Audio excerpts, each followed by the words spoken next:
My name is Giselle. At 35, I've built a 7-year career as a real estate agent in Brookline, an upscale suburb of Boston. Drawing on my experience in this neighborhood, I'm now recognized as a top performer, handling over 20 high-end properties annually. While my days were fulfilling as I poured myself into work, there was always a quiet longing in my heart for a family of my own. My life took a dramatic turn 3 years ago when I met Nathan, a vice president at an investment bank. At 37, he captured my heart at first sight with his gentle demeanor and inner strength. Highly regarded for both his professional capabilities and integrity, he, like me, valued his career while dreaming of having a family. After our wedding, we moved into a Victorian mansion built in the 19th century. Our newlywed life seemed perfect in this space where solid hardwood floors, antique furniture, and state-of-the-art security systems existed in harmony. Now, 6 months pregnant with our first child, I should have been enveloped in complete happiness. But everything began to change when my mother-in-law moved in. It happened in late February 2024. On a night when Massachusetts' bitter winter winds were howling, I received a phone call from Nathan. I froze when he told me Mother had a mild stroke. His voice trembled with anxiety, unlike his usual composed self. She raised me alone. For 25 years after Dad died in an accident, Mother sacrificed everything for me. Now it's our turn to take care of her. Nathan's decision was right. Of course it was. But at that time, I couldn't have imagined how dramatically this decision would change our lives. Nathan's mother, Eleanor, was a pillar of the community, a former city council member and current philanthropist who wore her gray hair in an immaculate chignon and dressed in luxury brands. With her perfect makeup and dignified bearing, she was the epitome of what everyone considered a lady. She seemed worthy of respect as she graciously hosted charity events and led church reading groups. However, at home, she was like a completely different person. The first signs of trouble appeared barely a week after she moved in. In this house, we always have dinner together at exactly 6 p.m. Not a minute late. Rice bowls must be arranged clockwise. Counterclockwise brings bad luck. The doormat must be cleaned twice daily. Appearances are everything, even without visitors. Each rule seemed minor on its own. But they multiplied rapidly, eventually becoming chains that bound my entire life. Nathan didn't seem to notice. Or perhaps he didn't want to notice. To his eyes, with his overseas business trips taking up more than 120 days a year, Eleanor still appeared as the perfect mother. In their thrice-weekly phone calls, she skillfully manipulated her son's perception. Mother is my hero. Even during the tough times after Dad passed away, she never showed any weakness. She raised me wonderfully all by herself. She's the most amazing woman. Each time I heard those words, my heart ached a little more. Her outward elegance versus her controlling behavior at home, the extreme duality gradually made me feel suffocated. But this was just the beginning. The real nightmare was yet to come. I discovered I was pregnant in early spring 2024. One morning in early March, as the street trees of Brookline were finally shedding their winter burden, I experienced unusual nausea and a home pregnancy test showed positive. Nathan wept with joy. After 7 years of fertility treatments, this pregnancy was our most cherished moment. However, Eleanor's attitude changed completely. When I tried to share my joy with her, pregnancy test in hand, she gave me an icy stare. Don't use pregnancy as an excuse to slack off. In my day, we managed housework perfectly even while pregnant. Nathan's laundry must be hand-washed. Iron everything twice. Dinner must have at least 3 dishes. Store-bought food is absolutely forbidden. From that moment, her demands regarding housework escalated to an abnormal degree. Up at 5 a.m. for cleaning the entire house. Garden maintenance. 3 home-cooked meals daily. Endless housework until 10 p.m. She even insisted I schedule prenatal checkups at times that wouldn't interfere with housework. Giselle, you're still so immature. This household wouldn't function without my guidance. Eleanor's words always began with criticism. She never once acknowledged my efforts. Instead, she constantly criticized me and bragged about her own perfect past. Meanwhile, Nathan's absences increased. Assigned to a major project in Asia, he was spending more than half of each month overseas. In their thrice-weekly calls, Eleanor cleverly manipulated the situation. "Oh, Giselle. She's trying her best. But she's still developing as a housewife. I'm kindly guiding her." Behind those words, her demands became more brutal by the day. When I suffered from morning sickness, she coldly dismissed it as lack of mental fortitude. When I couldn't eat due to nausea, she brushed it off as being spoiled.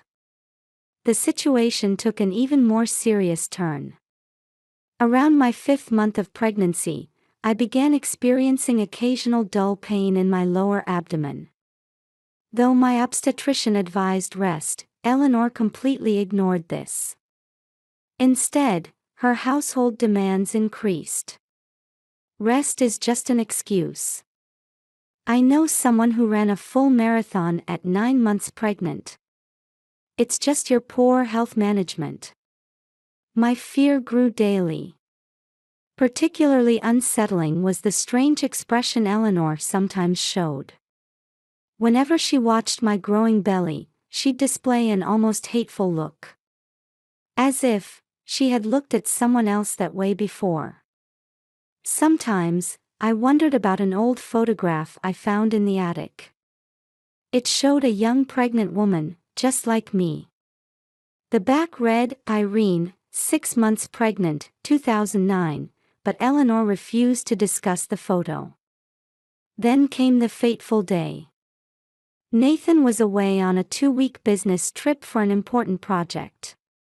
Since morning, I had noticed signs of abnormal bleeding. The pain in my lower abdomen was the worst it had ever been. At 2 p.m. that day, I received an urgent call from my obstetrician. "Mrs. Walker, please come in immediately. There are concerning aspects in your test results. We may need immediate treatment." The doctor's voice carried obvious tension. "It's nothing serious. From my experience, there's no need to make a fuss. We're hosting the Whites from next door for dinner tonight. You need to prepare your best dishes." Eleanor dismissed the doctor's words as if she hadn't heard them. Outside, an early winter dusk was creeping in. Though the clock showed 4 p.m., shadows were already beginning to cover the room. A chill ran down my spine. I saw a look of madness in Eleanor's eyes that I'd never seen before. By 6 p.m. that evening, New England's winter darkness had already begun to envelop everything. The warm aroma of New England clam chowder wafted through the kitchen. But that smell only constricted my chest. The anxiety about abnormal bleeding, the intensifying abdominal pain, and above all, Eleanor's bizarre atmosphere had my entire body rigid with tension. "Eleanor, I'm terribly sorry, but..." I began with a trembling voice, both hands gripping the stainless steel kitchen counter for support. "I need to go to the hospital. The baby might be in danger." At that moment, Eleanor's hands stopped moving. She slammed her knife onto the marble countertop and slowly turned toward me. In this house, family dinner takes priority. Her voice had completely lost its usual refinement. Several strands had come loose from her gray chignon, and her perfect makeup was distorted with anger. But the doctors are being dramatic. Eleanor cut me off, ranting. Things were different in my day.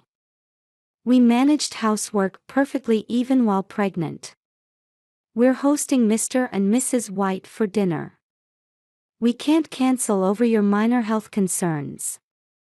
Outside the large kitchen window, street lights were beginning to illuminate one by one. Their light cast eerie shadows on Eleanor's face. From the neighboring white residence's windows, warm light spilled out. Tammy appeared to be reading by her usual second-floor window. Eleanor, please. The baby's movement. I pressed my hand against my abdomen, stumbling toward the entrance. That's when it happened. You useless daughter-in-law. As I turned around, a silver arc flashed before my eyes. A large pot of boiling clam chowder was flying toward me in a parabolic arc. Ah! Before my scream could echo, the scalding liquid hit my face and chest. Along with the burning sensation on my skin, a dull impact struck my abdomen. A woman of your caliber isn't fit to be entrusted with my precious son. Eleanor's screams seemed to echo from far away. As my vision gradually blurred, I collapsed to the floor. Just like Irene, that woman too. Eleanor's muttering barely reached my ears. Before I could understand its meaning, consciousness began to fade. At that moment, outside the kitchen window, Mrs. White's figure flashed briefly. In her hand was some kind of device. Yes, it was a smartphone camera. The next instant, piercing sirens split the winter night. Red and blue lights began to flash in the darkness. I've called emergency services and the police. I heard Tammy's voice. As it turned out, she had been documenting my interactions with Eleanor for the past 6 months.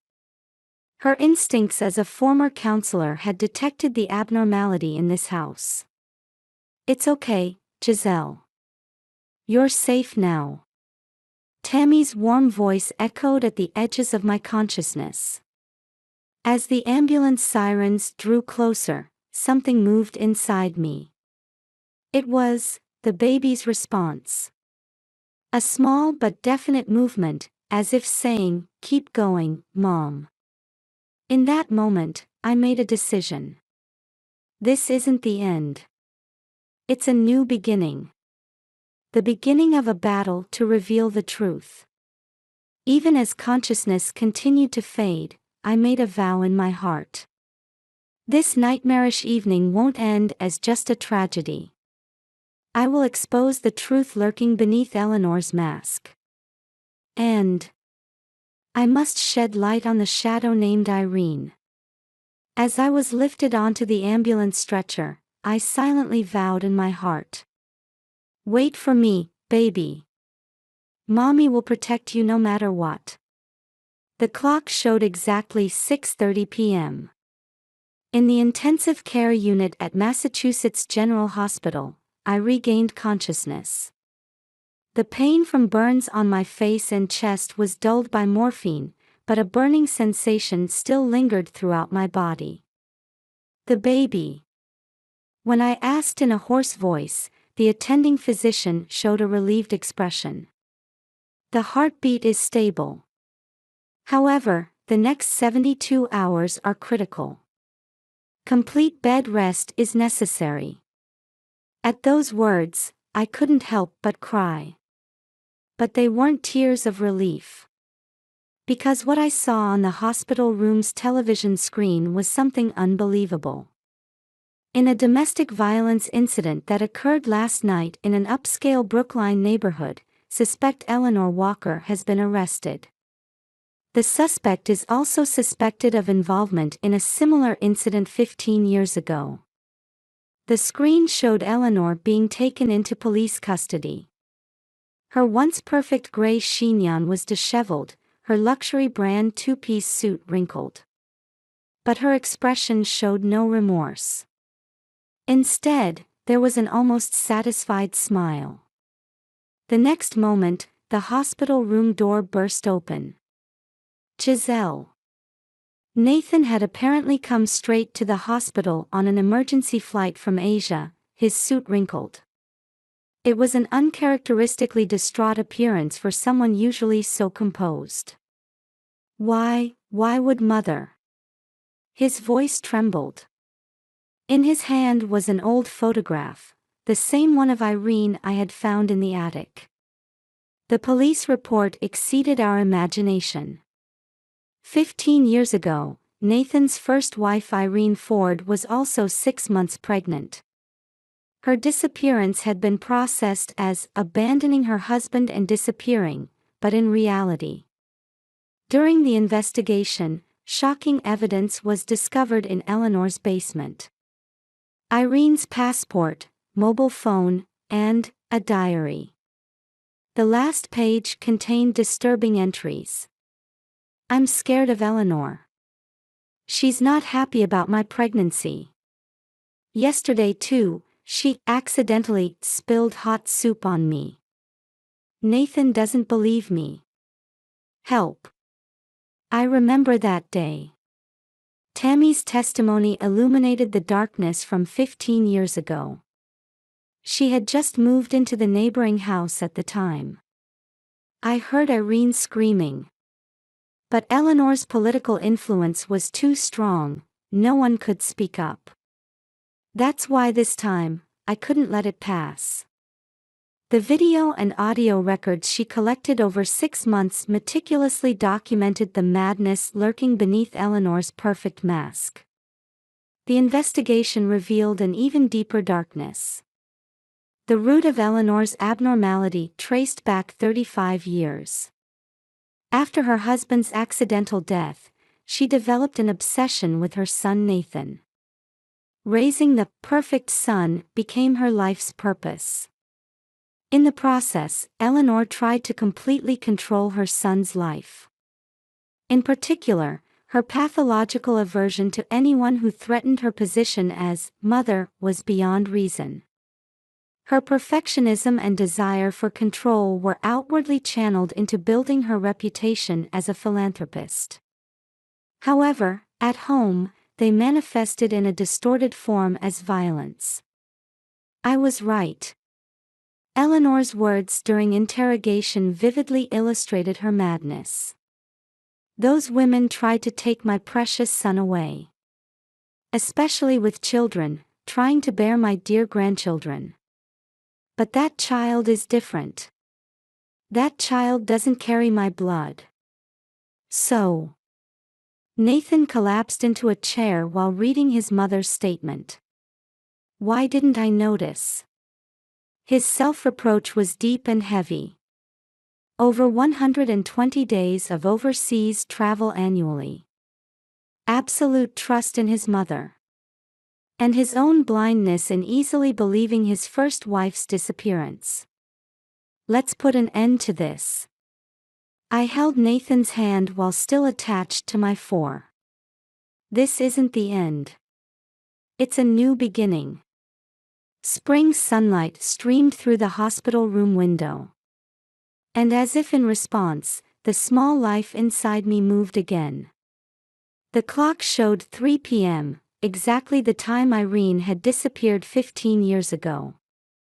June 2024, Boston District Court. Early summer sunlight streamed into the solemn courtroom. Defendant Eleanor Walker. The jury's verdict will now be read. As the judge's voice resonated, I unconsciously placed my hand on my now large belly. 8 months pregnant. We had fought a long battle since that incident. On the counts of aggravated assault, intentional harm to a fetus, and evidence tampering in the Irene Ford disappearance case from 15 years ago, guilty on all counts. As murmurs filled the courtroom, Eleanor's expression twisted momentarily. But she quickly regained her characteristic graceful smile. "I hereby sentence you to 20 years in prison." In the front row, Nathan closed his eyes. A single tear rolled down his cheek. Tammy, sitting beside him, gently placed her hand on his shoulder. After the sentencing, Eleanor spoke in public for the first time. "I only did what was best as a mother." The entire courtroom fell silent at these words. To be the perfect mother, to protect my perfect son, that was my everything. Surprisingly, her expression showed no remorse. Rather, it seemed to carry a sense of accomplishment. A week after the sentencing, there was a new development. We received a call from the Brookline police. Items believed to belong to Irene Ford have been discovered in a hidden room in Eleanor's basement. These were decisive pieces of evidence revealing the truth from 15 years ago. Among the items were a maternity handbook with the expected delivery date and an unsent letter to Nathan. "Dear Nathan, if this letter ever reaches you, I may no longer be in this world. But I want you to know. My love for you was real. And my love for our unborn child." The letter was dated the day before she disappeared. The investigation continued to reveal the dark side of Eleanor's charitable activities. Evidence tampering using political influence, pressure on the police, and above all, the cunning way she perfectly maintained her public facade. Mothers' actions can never be forgiven. Nathan's words at the press conference were powerful. However, her actions have taught us an important lesson. That domestic violence and control are never just personal issues. They are problems that society as a whole must address. These words resonated with many people, especially becoming a beacon of hope for those suffering in similar situations. In late July, we moved to a new house. A quiet residential area in Cambridge. A light-filled home surrounded by old trees. While helping with the move, Tammy found a photograph while organizing boxes. It was Irene's photo from 15 years ago. "Let's display this photo in the living room of our new house," I suggested, and Nathan quietly nodded. Because Irene is someone we should never forget. That evening, we held a small barbecue party in the backyard. The Whites, the detective in charge, and our legal team, everyone came to celebrate the beginning of our new life. Cheers! As glasses were raised, I looked up at the sky. A shooting star gleamed in the summer twilight. At that moment, there was a strong movement in my belly. "This little one is very active." Nathan smiled gently as he placed his hand on my stomach. "She'll surely grow up to be strong." Everyone nodded at Tammy's words. On the morning of August 15th, a bit earlier than expected, our daughter was born. A healthy baby girl weighing 3,200 grams. Her name is Irene. Irene Walker. Illuminated by the morning sun streaming through the hospital window, the baby showed her first smile. In that moment, I was certain.